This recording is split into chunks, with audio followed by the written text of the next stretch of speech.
Okay. Colonel J.M. Sellers was the superintendent when I was a cadet here, and several other people in this room were cadets here when he was the superintendent. He also was one of the instructors. He taught Latin, and if you wanted to learn Latin at Wentworth, you got to know Colonel Sellers very personally, because he was a charismatic individual, and it was a real joy to be around him. I kick myself for my days as a cadet because I wasn't smart enough to realize that he was a true hero.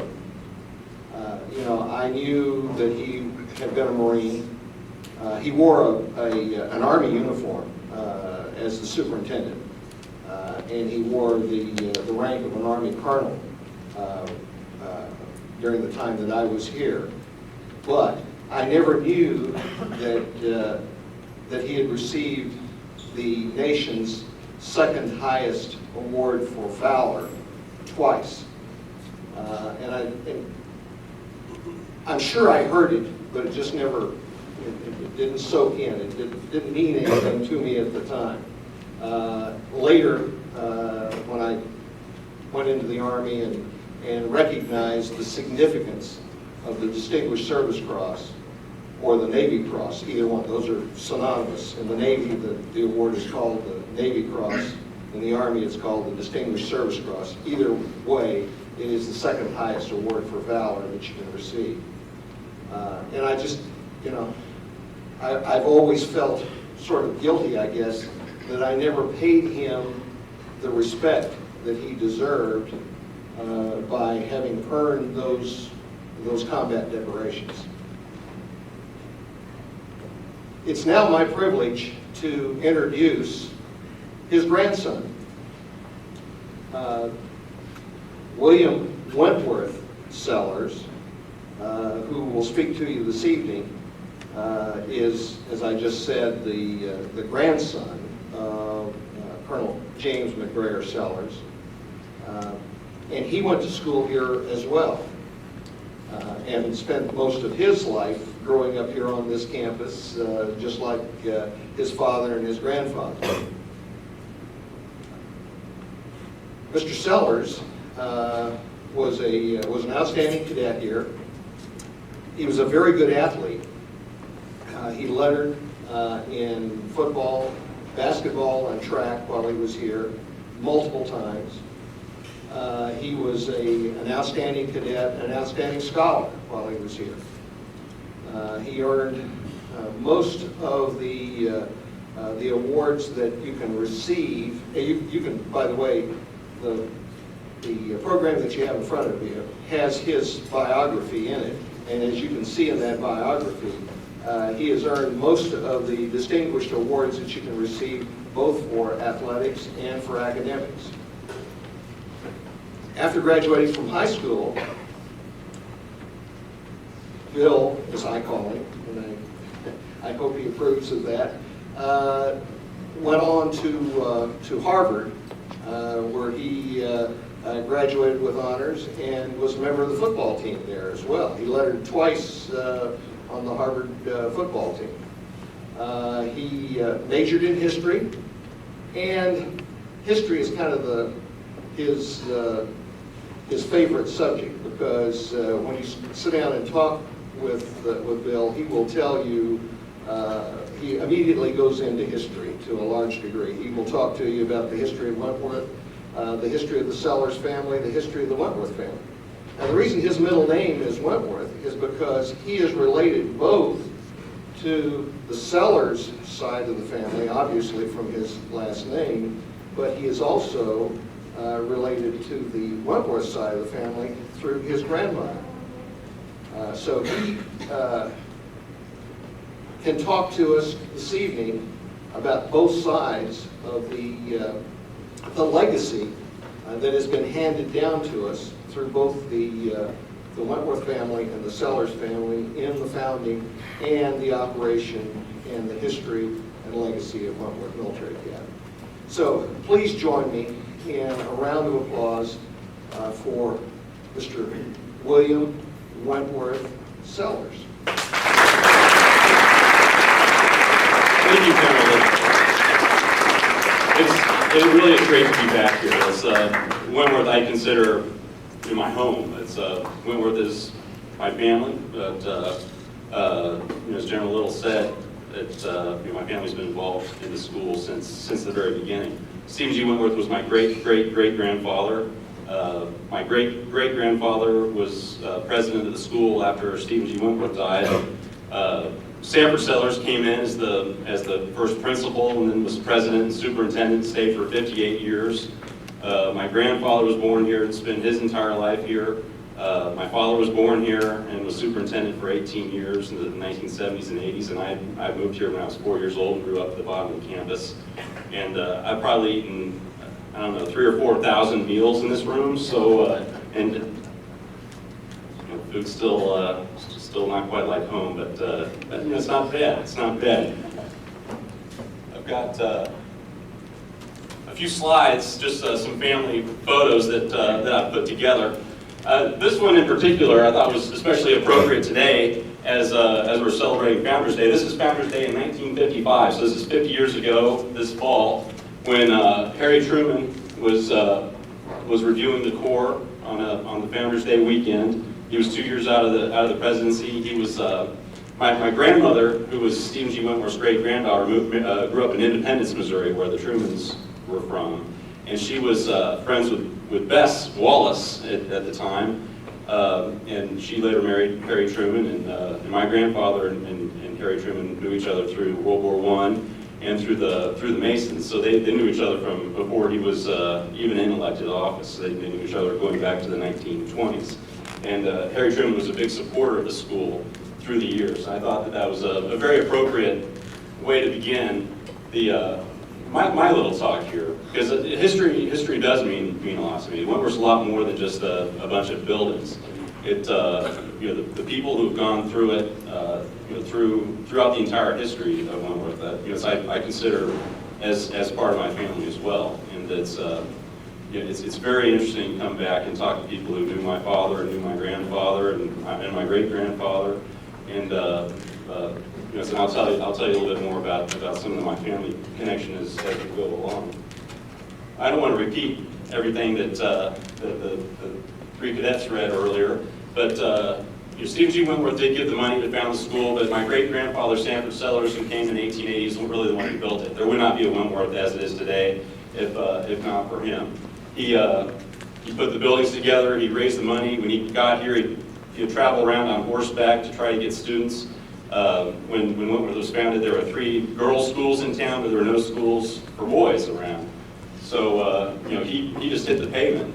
He'd travel around Missouri in the first couple of years, and then he'd expand that out to Kansas and Iowa and Nebraska and Oklahoma, and then as time went on and travel got easier, and more students started coming in from around the country and eventually around the world. That's his old horse that he used to travel around on. When before cars and transportation became so easy, there were a few trains around, but when a lot of students would come in by the river, even if they came in by train, they would get off the train in Henrietta across the river and take a horse down to the riverbank, take a ferry across, and come into town. So that's a bunch of cadets coming in from at the beginning of school. That's the first Corps of Cadets in 1882, and as was read earlier, Wentworth, it started out just as a boys' school, but within 2 years it became a military school, and within 10 years it changed its name to Wentworth Military Academy. This is a picture of my oldest brother, Jim, at the right. He's shaking hands with my father, who was superintendent from 1972 to 1980. He's standing next to my grandfather, who was here he was born in the administration building in 1895 and taught his last class in 1990. And they're standing in front of a portrait of my great-grandfather, who was president from 1880 to 1938. So that kind of sums up a lot of the history of the school as it relates to my family, and that's 125 years, and that's portrayed just in that one picture. That's part of one of the early faculty pictures. My great-grandfather and my grandfather's in the picture, and two of his brothers, and Colonel Wyckoff, who was also here for almost 70 years and ran the school in partnership with my grandfather. And I don't like it all to be about my family. It's Colonel Wyckoff put in just as much time and energy and as much of his lifeblood into the school as my family did. That's my grandfather when he was about 3 years old, 1898 or 1899.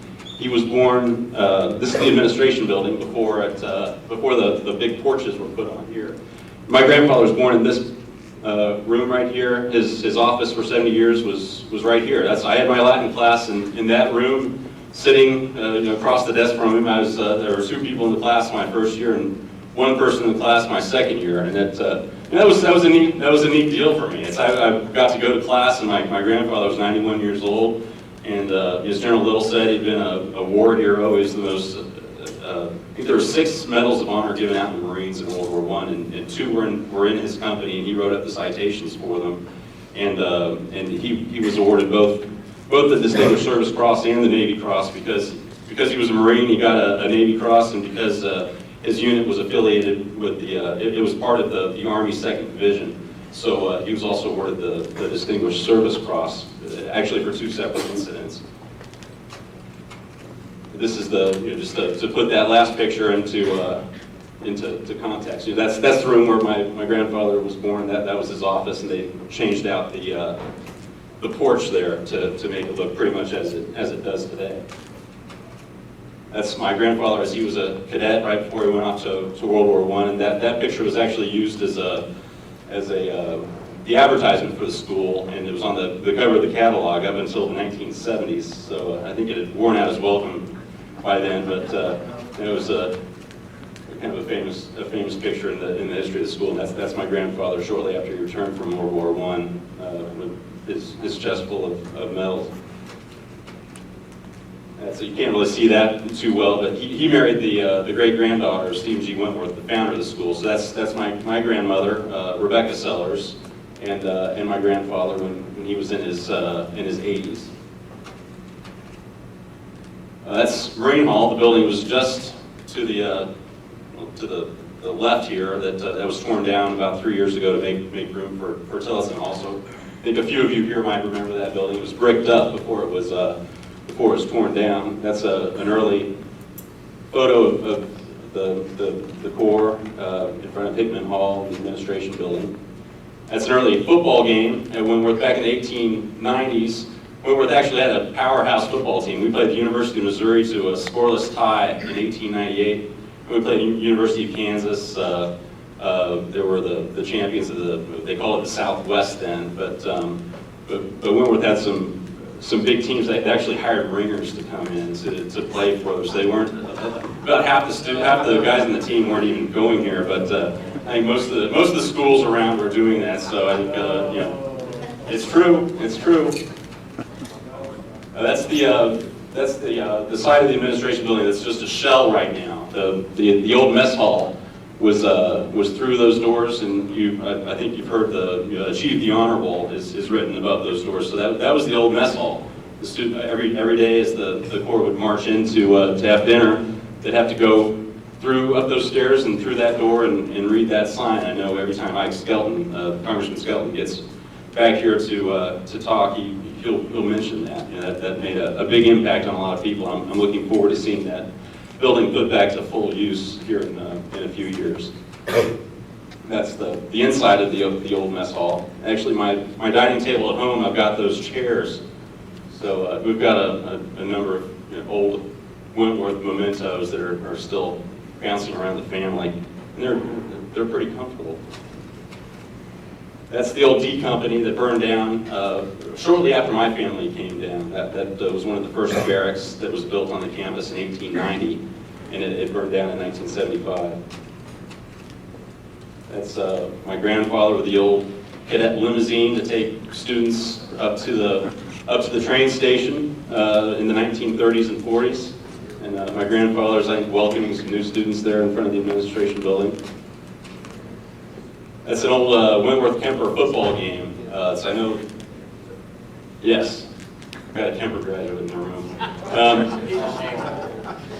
You're hiding behind the post. I don't understand that, but the Wentworth Kemper football game back in it started in the early 1900s. By the 30s, 40s, it really reached its peak in the 1940s. It was called the Army-Navy game. It was always on the cover of the Kansas City Star Sports Edition. There'd be thousands of people would show up. It was quite the production. And Wentworth actually usually would win those games, but never outscored.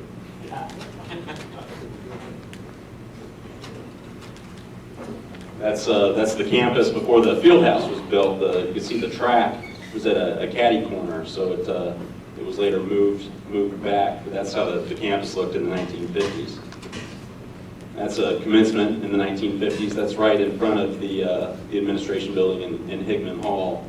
And the old flagpole was right in front of the mess hall, so the Corps would usually, instead of marching in here, the Corps would congregate up at the other end of the campus to go to the mess hall. So the commencement ceremony as well was always around that flagpole at that side of the campus. That might be a neat thing to rev up again. That's a commencement back in the 1960s. During Wentworth's history, enrollment's always fluctuated a good deal. There was a huge, my great-grandfather struggled a great deal in the early 19-teens, and then during World War I, it went from about 175 students to about 600 students, and that's when this Marine Hall was built here. And then in the 20s, the enrollment stayed pretty stable, and then in the 1930s, when the Depression went on, the school almost closed. That's when my grandfather's older brother left, and the school had to cut back. And like with many people around the country, the family was able to get the school to eat by, but not by much. Then World War II came along, and all of a sudden we've got 600 students again. And through the 50s and 60s, it stayed. The enrollment stayed very strong up through the early years of Vietnam. And then really during Vietnam, shortly after Major Molyneux was here, the feeling in the country changed a good deal. I wish you could see this slide a little bit better. This is a picture from the early 70s. They've got a black light poster of a Cobra up, and I think there's a poster of Mick Jagger in the background, and the guy's playing his guitar. Colonel Wyckoff, who was superintendent from 1960 to 1972, I always say that times change, but boys don't. And of course, it was an all-boys school at that point. But by the late 60s and early 70s, times changed and boys had changed. And a lot of military schools across the country were closing. And at that point, my father came down to take over the school. And so I'd like to give him credit as well, because as over I think it was about 2/3 of the military schools around the country closed during the 1970s and 1980s. And my father came down in 1972. The first thing he had to do was to change the staffing for the Corps from, we had about 600 students here in the 1960s, and by the time my father came down, it was about 350 and dropping. And the school still staffed for 600. So the first thing he had to do was reorganize the school, and try to get it on a straight budget again. Try to make sure that there weren't too many teachers, and make sure that the school could survive. It was really a crisis, much as the school had in the 1930s. That's I am the pudgy kid with glasses in the front there. And that's my mother, who was an English teacher here for 20 years. My brother John is in the uniform. He's now a lieutenant colonel and a F-15 pilot in the Air Force. My brother Jim was just CEO of a laser company down in Florida, and now is an executive with FedEx. And my little brother, the little guy there, is now 6'5" and vice president of a laser company in New Jersey. This is the house that I grew up in. So now the commandant's house down at the bottom of the hill. So I spent 18 years living on the campus, getting awakened every morning by the cadences as the students are marching up the sidewalk. In the 1970s, Wentworth was not integrated until 1967, and by the 1970s, the basketball team was actually a powerhouse. We had through the commissioning program and through a few scholarships to students coming in, the basketball team had put on pregame games to the Kansas City Kings when the Kansas City had an NBA team, and got a lot of publicity nationally. And unfortunately, the junior college basketball team was cut in the early 1990s when the football team was also cut after being brought back for 2 years. And something else, General Little, I think we need to get a junior college basketball team going again. In 1975, there was a huge fire on campus that took out the old D Company. That was one of the big barracks on campus, so that had a huge impact on the school. This is my grandfather greeting Walter Mondale during he was vice president at the time under Jimmy Carter at the 100th anniversary of the school, and Ike Skelton is there at the right. And this is back to Founders Day in 1955. Just to tell you a little bit about my experience at Wentworth. I actually didn't want to go to Wentworth when it came my turn. My older brothers, both when I grew up in Lexington, and all my friends were here. I was a big football player, and Lexington was winning state championships at the time. And Wentworth just didn't appeal to me that much. But my parents didn't give me much of a choice. So I started in 9th grade, and it was interesting the way that it changed me, because I was always a pretty good student before, but Wentworth forces you to make sure that you're always on top of things. And from the very beginning, I set out on a course to be the best at what I did. And Wentworth gives you some unique opportunities. It's a different place. There are not too many people in the United States who are going through what you're going through right now. It's a different experience. And if you take advantage of it, it can really take you some places.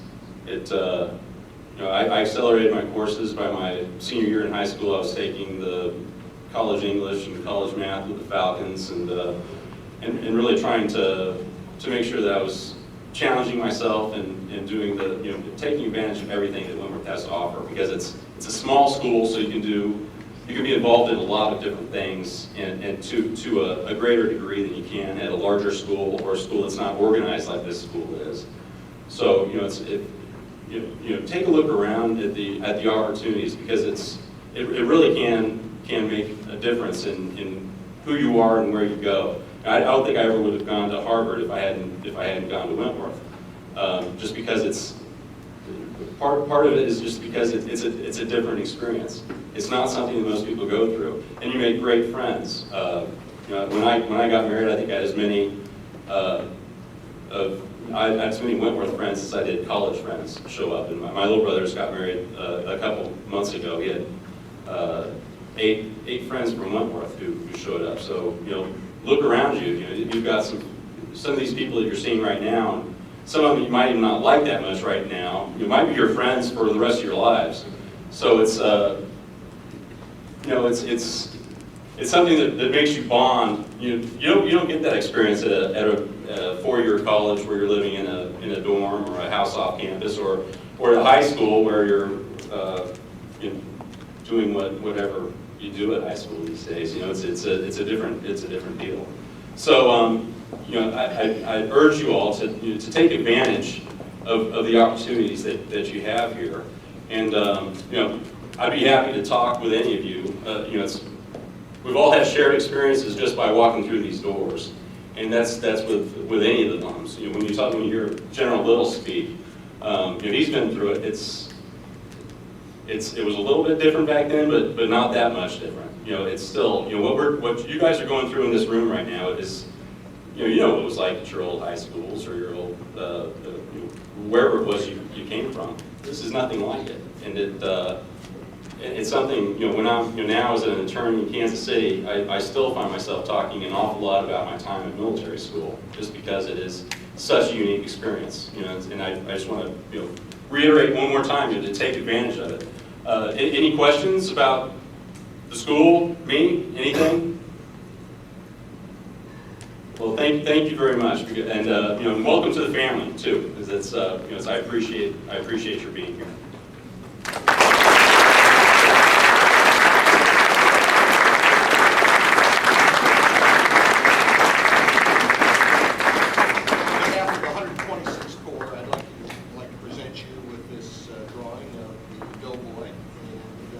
So that you can remember the campus and not forget us. Yeah. It'd be difficult to do, yes.